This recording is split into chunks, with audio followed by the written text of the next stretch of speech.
I poisoned my victims, made them into soaps and cookies, and distributed them in the neighborhood. I am Leonarda Cianciullo, better known as the soap maker of Correggio. I was born in Montella, Italy, on November 14, 1893. At the age of 21, I married Raffaele Pansardi, with whom I had 4 children. But when my unemployed husband became an alcoholic over the years, I left him. However, this was not to be my only stroke of fate. When my favorite child and eldest son Giuseppe was called up for military service, I could no longer find peace out of fear for his life. I developed a secret and creepy plan that involved making human sacrifices to protect my son from any evil that lay ahead during the war. Divination and tarot cards were the perfect way to attract future victims. I decided to act and invited friends from the neighborhood over for tea and cake.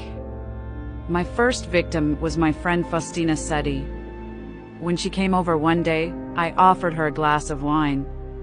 In this glass, I had previously dissolved sleeping pills.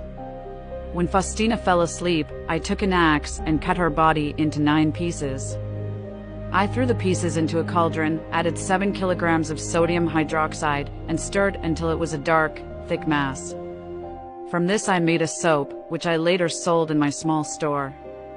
With the victim's blood, I waited until it had coagulated and put it in the oven to dry.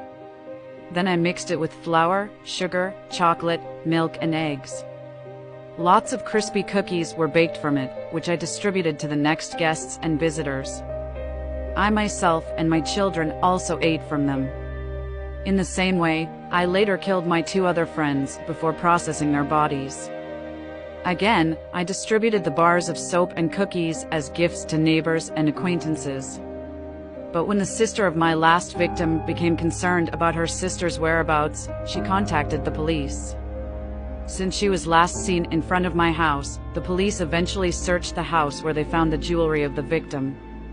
I was arrested and, after confessing, sentenced to 30 years in prison followed by 3 years in a care facility for the mentally disabled.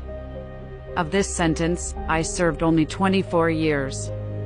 Because on October 15, 1970, at the age of 77, I died in Pozzuoli prison after suffering a stroke.